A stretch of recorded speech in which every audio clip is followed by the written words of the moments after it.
ওই নবীরে যদি গালি দেয় ঈমান থাকবে?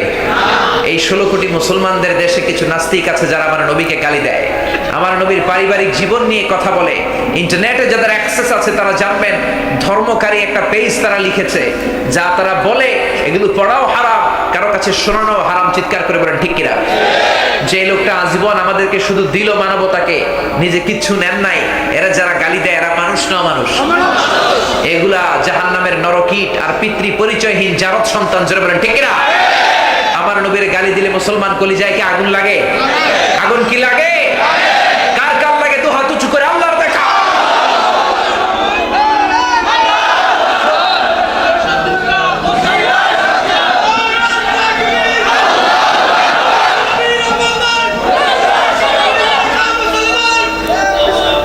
আল্লাহ আমাদের হাতগুলোরে কবুল করুন, আমরা পড়ি আমিন।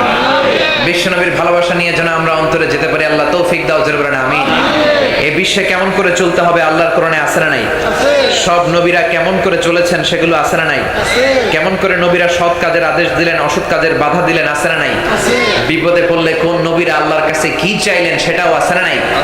রব্বুল আলামিন বললেন সব আছে, সব দিয়ে দিলাম। নবীরা কেমন করে আল্লাহর কাছে চেয়েছেন, কোন দোয়া করেছেন সেটাও কোরআনের ভিতরে তুলে দিয়েছে কে? সাইয়েদনা আদম আল্লাহর কাছে চাইলেন, পড়েন রব্বানা যালামনা আনফুসানা ওয়া ইল্লাম তাগফির লানা ওয়া তারহামনা লানাকুনান্না মিনাল খাসিরিন। ও আল্লাহ, জুলুম করেছি, অন্যায় করেছি, অপরাধ করেছি, তুমি যদি মাফ না করে দাও, তুমি যদি ক্ষমা না করে দাও, আমাদের বাঁচার কোনো উপায় নাই। জোরে বলেন ঠিক কিনা? এজন্য অন্যায় করলে, নামাজ ছাড়লে, রোজা না করলে, জুলুম করলে, পাপ করলে এই দোয়াটা পড়বেন আর ক্ষমা চাইবেন কার কাছে? খবরদার কোনোদিন নিরাশ হবেন না। আপনার গুনাহ যত বড়ই হোক, আপনার অন্যায় যত বড়ই হোক, আল্লাহর রহমত আর ভালোবাসা তার চেয়েও বড়। কোন ঠিক কিনা? আপনার গুনাহ অন্যায় যদি হয় খালের পানির সমান, আল্লাহর দয়া হলো সাগরের পানির সমান।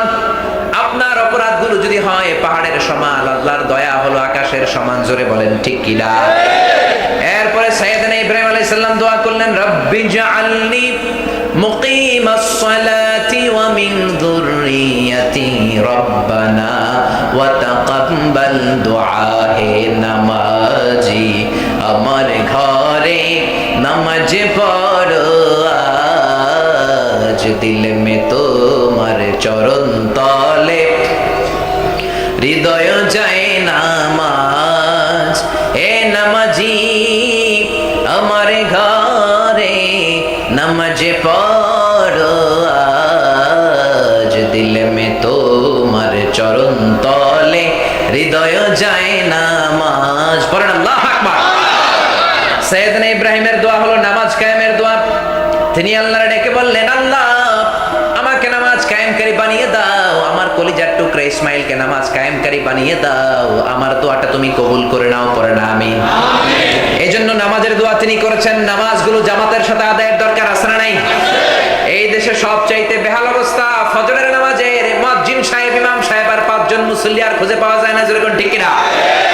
ফজরের নামাজের বেহাল দশা। কিন্তু বিশ্বনবীর জামানায় জুমার নামাজে যে দৃশ্য ছিল, ফজরের নামাজেও ঠিক একই দৃশ্য ছিল। জোরে বলেন ঠিক কিনা? কিন্তু বাংলার জমিনে জুমার নামাজ আর ফজরের নামাজের কি একই দৃশ্য নাকি? মুয়াজ্জিন সাহেব, ইমাম সাহেব, 80 বছরের উপরে 5 জন মুরব্বী, 80 বছরের উপরে যাদের বয়স, এরা তো আসবে 3টার পরে আগে ঘুমই হয় না, তো ঘরে বসে কি করবে? মসজিদে চলে আসে। 80 বছরের উপরে যাদের বয়স, এদের জন্য ফজরের নামাজ নয়। ফজরের নামাজ তোমরা ইয়াংস্টার, যুবক যারা এসেছো তাদের জন্য। জোরে বলেন ঠিক কিনা? কারণ বৃদ্ধরা যুবক বয়সে নামাজ পড়েছে, এখন তাদের ওজোর আপত্তি আছে, তাদের মাজায় ব্যথা, পায়ে ব্যথা, তারা ঘরে পড়লেও কবুল করে নিবে কে? এজন্য সাইয়েদনা ইব্রাহিম নামাজের দোয়া করলেন। এরপরে সাইয়েদনা ইউনূস আলাইহিস সালাম কোন দোয়া করলেন সেটাও কোরআনে আছে না নাই? সবাই পড়েন, লা ইলাহা ইল্লা আনতা সুবহানাকা ইন্নী কুনতু মিনাল যালিমিন। ইউনূস নবী বললেন, আল্লাহ রে, 3টা অন্ধকারের বিপদে আমি আছি। এক হলো মেঘের অন্ধকার, 2 হলো সাগরের ভেতরের অন্ধকার, 3 হলো তিমি মাছের পেটের ভেতরের অন্ধকার। জোরে বলেন ঠিক কিনা? সাইয়েদনা ইউনূস নবীকে আল্লাহ তিমির ভিতরে ভরে দিয়েছিলেন। তুমি ইউনূস নবীরে যখন খাইলো মাছেতে গিলিয়া, ফেরেশতা পাঠাইয়া দিলে ইসমে আজম দিয়া, প্রাণে ছিল যাহার ভয় সেথা পাইল যে আশ্রয়, শত্রুদেরই হাত থেকে বাঁচাইলে প্রাণ। আল্লাহু আল্লাহু পড়েন, আল্লাহু আল্লাহু তুমি জাল্লে জালালুহু, শেষ করা তো যায় না গে তোমার গুণগান। আল্লাহু আকবার। মাছের পেটের ভেতর থেকেও চাওয়ার মতো চাইতে পারলে বিপদ থেকে মুক্ত করেন কে? এখন একদল আছে বিপদে পড়লে আল্লাহরে ডাকে, বিপদ যখন চলে যায় তখন আল্লাহরে ভুলে যায়, আছে না নাই? নির্বাচনের আগে অনেকে বলে আল্লাহ এই নির্বাচনে যদি জিতে যাই আর নামাজ ছাড়বো না, আর রোজা ছাড়বো না, আর কোনো অন্যায় করবো না, আর মিথ্যা বলবো না। কিন্তু নির্বাচনে জিতে গেলে সব ভুলে যায়, এমন নেতা আছে না নাই? সব জায়গায় একই দৃশ্য। বাংলাদেশের সাথে যখন ইন্ডিয়ার ক্রিকেট খেলা, 1 বলে আর 4 রান দরকার, তখন দেখবেন যে মেয়েটা এতক্ষণ ওড়না ফেলে দিয়ে গান গাচ্ছিল দুম্মা চলে, ওই মেয়েটা একবার মাথার মধ্যে ওড়না দিয়ে দেখবেন মুনাজাত করে, আল্লাহ এবার একটা 4 দাও নয় ছক্কা দাও, একটা 4 দাও নয় ছক্কা দাও। In the mean time Shakib Al Hasan যখন ছক্কা মারে, আবার মেয়েটার মাথার ওড়না নেমে যায়, আবার লাফ দেয়, আবার গান শুরু করে দেয়, হিন্দি গান দুম্মা চলে। জোরে বলেন ঠিক কিনা? তার মানে আগেও দুম্মা চলে, পরেও দুম্মা চলে, মাঝখানে কামে লাগছে কারে? সাইরের জন্য, ছক্কার জন্য আল্লাহর কামে লাগাইছে। তার মানে বিপদে পড়লে আল্লাহরে ডাকা শুরু করে দেয়, বিপদ চলে গেলে আল্লাহরে ভুলে যায়, এরকম আছে না নাই? আপনি যদি নিজেকে মুমিন দাবি করেন, পাক্কা মুসলিম দাবি করেন, বিপদে পড়লে যেমনি আপনি আল্লাহরে ডাকবেন, সুখের দিনও আপনি ডাকবেন লা ইলাহা ইল্লাল্লাহ,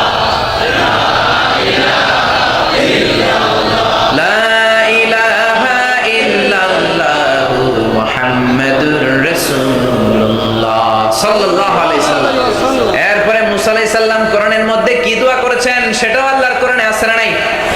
সাইয়েদনা মুসা আলাইহিস সালামের মুখের মধ্যে জড়তা ছিল, তোতলামি ছিল। দাওয়াত দেওয়ার সময় বনি ইসরাইলের লোকেরা অর্ধেক কথা বুঝতো, বাকি অর্ধেক বুঝতো না। মুসা আলাইহিস সালাম বললেন, আল্লাহ আমার কথা মানুষ বোঝে না, আপনি আমার ভাই হারুনকে আমার নবী বানিয়ে নেন। মুহূর্তের মধ্যে মুসা আলাইহিস সালামের দোয়াটা কবুল করে নিল কে? এরপর মুসা আলাইহিস সালাম দোয়া করলেন, পড়েন রাব্বি শরহ লি সাদরি ওয়া ইয়াসসির লি আমরি ওয়াহলুল উকদাতাম মিন লিসানি ইয়াফকাহু কওলি। আল্লাহ আমার হৃদয়কে প্রশস্ত করে দেন, ও আল্লাহ আমার দায়িত্ব আপনি সহজ করে দেন, আমার জিহ্বার মধ্যে তোতলামি আপনি ভালো করে দেন। পড়েন আমিন। অনেকের এই মামলি তোতলামির অভ্যাসটা আছে না নাই? যাদের তোতলামি আছে তাদেরকে মুসা আলাইহিস সালামের দোয়াটা পড়তে বলবেন, তার তোতলামি ভালো করে দিবে কে? আমাদের এক ক্লাসমেট ছিল, আমি যখন আলিমে পড়ি, তার রোল নম্বর ছিল 35। তো হুজুর নাম ডাকলে আমরা বলতাম লাব্বাইক। তো ওর 35 যখন রোল নাম্বার ডাকতো, ও লাব্বাইক বলতে বলতে এটা 37 38 যায় পড়তো। তো হুজুর বলতো কি আর করবি, তোর যেতে তুতলামি, তুই এক কাজ করিস, তুই 32 থেকে লাব্বাইক শুরু করবি, এটা 35 যায় পড়বে। এজন্য যাদের এই মুখে কথা আটকে যায়, যাদের মুখে মামলিং হয়, তোতলামি হয়, এটা খারাপ কিছু নয়, এটা দিয়েছেন কে? আবার এটা ভালো হওয়ার জন্য দোয়া শিখিয়েছেন কে? সব নবীকে আল্লাহ এরকম দোয়া শিখালেন, সব নবীকে আল্লাহ প্রসেস শিখালেন, কেমন করে সৎ কাজের আদেশ দিতে হয়, কেমন করে অসৎ কাজের বাধা দিতে হয়। জোরে কোন ঠিক কিনা? সৎ কাজের আদেশ, অসৎ কাজের বাধা, এইটা ঈমানের সবচেয়ে বড় অঙ্গ। আপনি নিজে নামাজ পড়লেন, নিজে রোজা করলেন, রাস্তায় আপনার মেয়ের বয়সী একটা মেয়েকে ছেলেরা টিজ করছে, আপনি বাধা দিলেন না, কিছু বললেন না, আপনি মুমিন নয়, আপনি মুনাফিক। চিৎকার করে বলেন ঠিক কিনা? এজন্য আল্লাহ বলেন, কুনতুম খায়রা উম্মাতিন উখরিজাত লিন-নাসি তা'মুরুনা বিল মা'রুফি ওয়া তানহাউনা আনিল মুনকার। ও মুসলমানরা, তোমরাই সেরা জাতি, তবে ততদিন পর্যন্ত যতদিন তোমাদের মধ্যে 2টা গুণাবলী থাকবে, 2টা কাজের উপর, 2টা জিনিসের উপর আমল থাকবে। এক হলো তা'মুরুনা বিল মা'রুফ, ভালো কাজের আদেশ দাও। 2 নাম্বার, মন্দ কাজ দেখলে, খারাপ কাজ দেখলে বাধা দাও। জোরে কোন ঠিক কিনা? এখন নিজে নামাজ পড়ে, নিজে রোজা রাখে, নিজে যাকাত দেয়, আশেপাশে কে করলো কিচ্ছু দেখে না, কে অন্যায় করলো কে ভালো করলো, মন্দ করলো, খারাপ করলো, কোনো খবর নাই, এমন মুমিন আছে না নাই? বিশ্বনবী বললেন তুমি মুমিন নও, তুমি মুনাফিক। মান রাআ মুনকারান ফালিয়ুগাইয়িরহু বিয়াদিহি। মনোযোগ দিয়ে শুনেন, বিশ্বনবী বললেন সহিহ হাদিস, যে ব্যক্তি অন্যায় দেখলো তার প্রথম দায়িত্ব ফালিয়ুগাইয়িরহু বিয়াদিহি, হাত দিয়ে অন্যায়টাকে তুমি থামিয়ে দাও। জোরে বলেন ঠিক কিনা? অন্যায় দেখলে হাত দিয়ে থামিয়ে দেয়। রাষ্ট্রীয় সন্ত্রাস, সামাজিক সন্ত্রাস, গোত্রীয় সন্ত্রাস, এলাকা ভিত্তিক যত সন্ত্রাস আছে সব হাত দিয়ে থামিয়ে দিতে হবে। জোরে বলেন ঠিক কিনা? দুই নম্বরে বিশ্বনবী বললেন হাত দিয়ে থামানোর জন্য পাওয়ারের দরকার আছে না নাই? এইটা করবে এমপি, মন্ত্রীরা, চেয়ারম্যানরা, সমাজের নেতা খেতারা। আপনার ওই পাওয়ার নাই। বিশ্বনবী বললেন অন্যায় দেখে তোমার হাত দিয়ে থামিয়ে দেওয়ার যদি পাওয়ার নাই, তাহলে ফাবিলিসানিহি, বক্তব্য দেওয়ার সময় অন্যায়ের বিরুদ্ধে বক্তব্য দাও। জোরে কর ঠিক না? আপনি বক্তব্য দিবেন অন্যায়ের বিরুদ্ধে, এটাকে জিহাদ হিসেবে কবুল করে নেবে কে? আল্লাহ। তিন নম্বরে বিশ্বনবী বললেন হাত দিয়ে থামিয়ে দেওয়ার ক্ষমতা নাই, মুখ দিয়ে বক্তব্য দেওয়ার ক্ষমতা নাই, ফাবিকালবিহি, তোমারে অন্তর আল্লাহ দিয়েছে, অন্তর দিয়ে ঘৃণা করার দরকার আছে না নাই? এখন আপনি হাত দিয়েও থামালেন না, মুখ দিয়েও বিরোধিতা করলেন না, অন্তর দিয়েও ঘৃণা করলেন না। বিশ্বনবী বললেন তারপরে কোনো ঈমান নাই। অ্যাটলিস্ট অন্তর দিয়ে যারা ঘৃণা করবে এরাই মুমিন, এদের বাইরে যারা আছে সবাই মুনাফিক। জোরে বলেন ঠিক কিনা?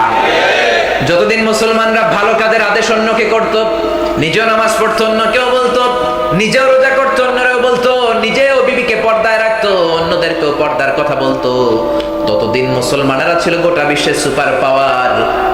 মুসলমানদের দিকে চোখ রাঙিয়ে কথা বলার মতো কেউ ছিল না। জোরে বলেন ঠিক কিনা?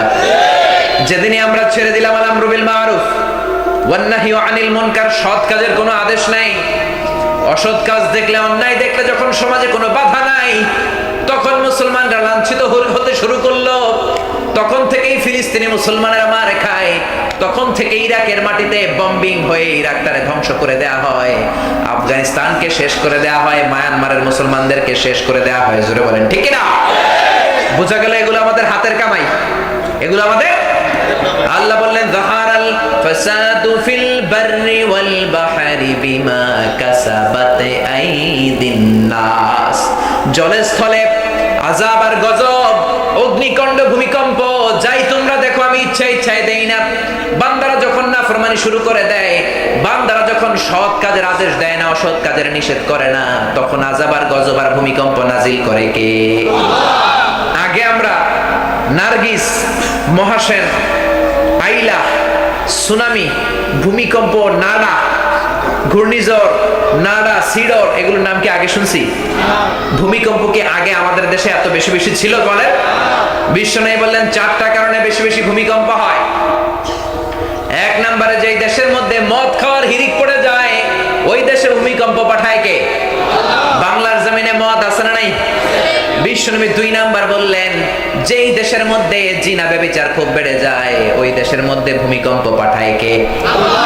তিন নাম্বারে বিশ্বনবী বললেন যেই দেশের মধ্যে নাচানাচি বেড়ে যায়, নাচানাচি চিনেন তো? ডান্স, নৃত্য, বেলি ডান্স, জাতীয় এমন কোন অনুষ্ঠান নাই যে অনুষ্ঠানে নাচ গান নাই। জোরে কোন ঠিক কিনা?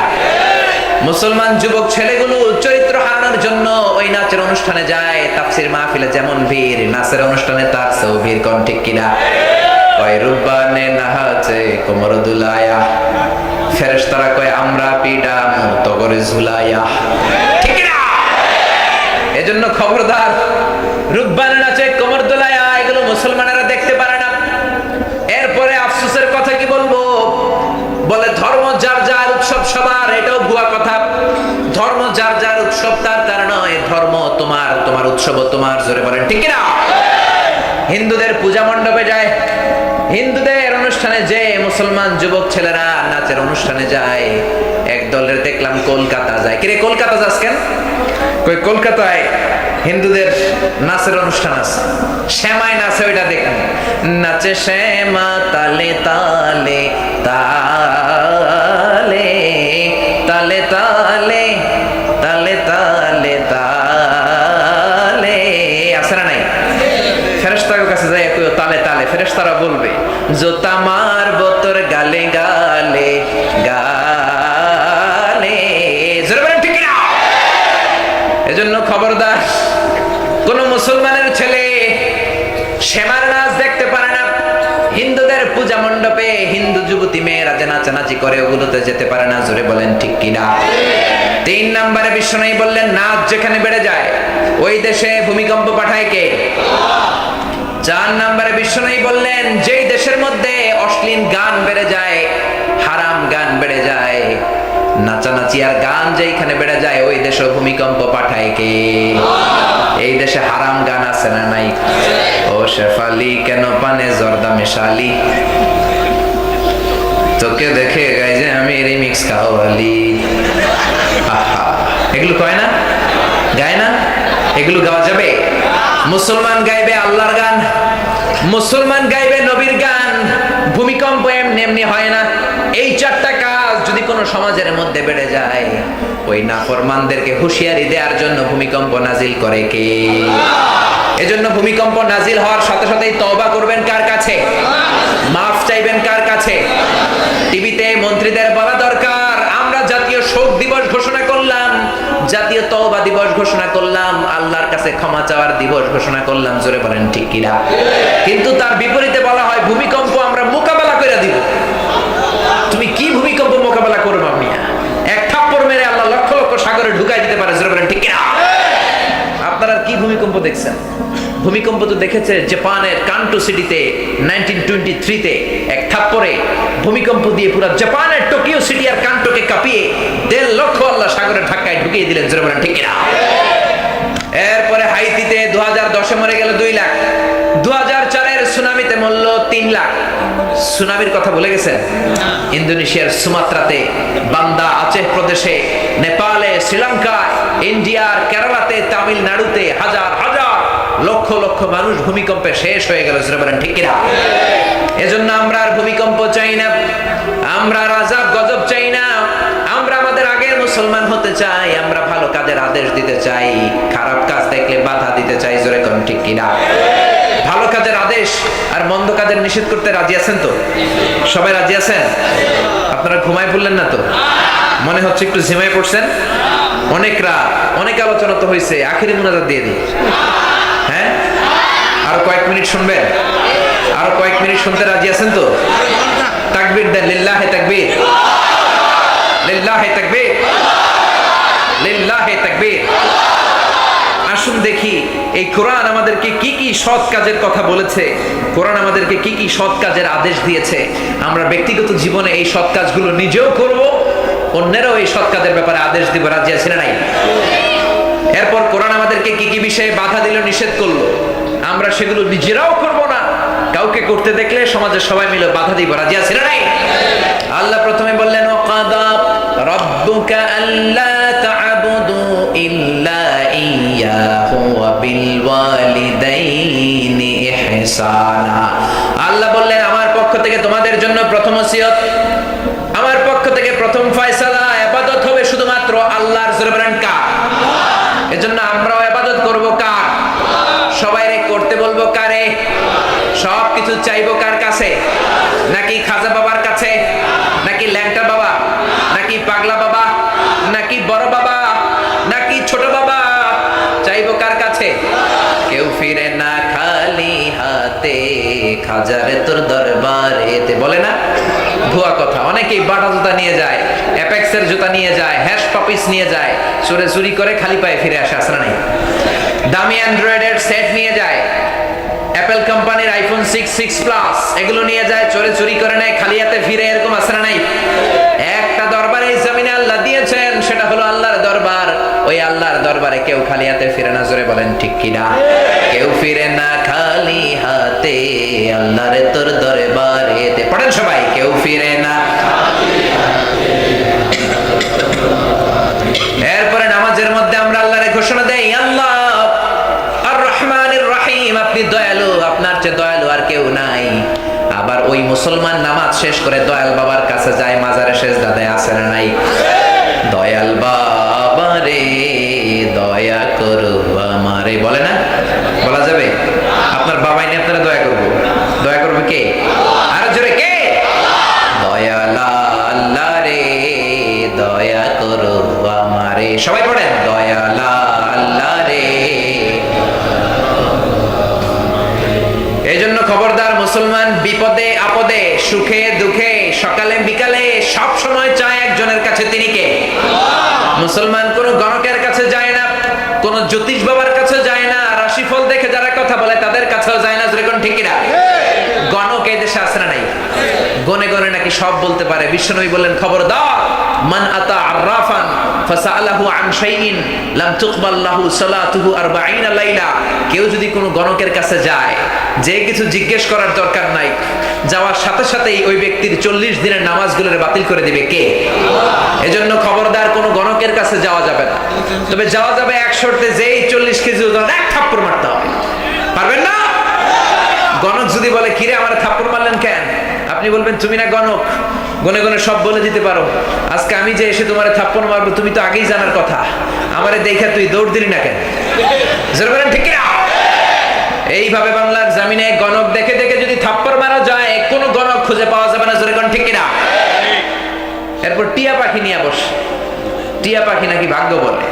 একটা মানুষের রুচি, ইন্টেলেক্ট, তার level of wisdom and knowledge কতটা নিচে নামলে তুমি আশরাফুল মাখলুকাত হয়ে টিয়ার কাছে ভাগ্য জানতে চাও। এরপর রাশিফল দেখে নাকি বলে দেয়। জ্যোতিষ বাবা লিটন দেওয়ার আছে না নাই? দেখলেই সব কয়া দেয়, পাথর দিলে সব হয়ে যায়, আছে না নাই? বসুন্ধরা শপিং কমপ্লেক্সে 3 মাস আগে আগুন ধরছিল, পুলিশে সবার আগে এটারে ধরছে। কিন্তু তোর চেম্বার বসুন্ধরার ভিতরে আগুন লাগবে, তুই আগে করি না কেন? তুই গোটা বাংলাদেশের মানুষের পাথর দিয়ে ভাগ্য পরিবর্তন করে দেস, ভবিষ্যতে কি হবে সব বলে দেস। আমাদের বসুন্ধরা পুড়ে যাবে, তুই আগে জানতি, বললি না কেন? এই জন্য এরকম জায়গায় জায়গায় জ্যোতিষ বাবা, ভণ্ড বাবা, প্রতারক বাবা, গণক বাবাকে ধরে ধরে যদি সাইজ করা যায়, কোন গণক খুঁজে পাওয়া যাবে না। জোরে কোন ঠিক কিনা? আবার বলে হাতের রেখায় সব আছে, হাতের রেখায় নাকি ভাগ্য আছে। এটাও ভুয়া কথা। হাতের রেখায় কোনো ভাগ্য নাই, ভাগ্য আছে লৌহে মাহফুজে। মানব সৃষ্টির 50,000 বছর আগে আপনার ভাগ্যে কি ঘটবে লিখে রেখেছেন কে? এজন্য খবরদার, হাতের রেখায় আমরা বিশ্বাস করি না। হাতের রেখায় কোনো ভাগ্য থাকে না, কারণ ভাগ্য তো তারও থাকে যার হাত থাকে না। যেরকম ঠিক কিনা? হাত নাই পা নাই এরকম ছেলে মেয়ে জন্মায় না? তো যে হাত ছাড়া পা ছাড়া জন্মালো, তারও ভাগ্য আছে না নাই? এজন্য খবরদার, মুসলমান গণকের কাছে যায় না, জ্যোতিষ বাবার কাছে যায় না, রাশিফল দেখে যারা কথা বলে তাদের কাছেও যায় না। মুসলমান বিশ্বাস করে একজনকে, তিনি কে?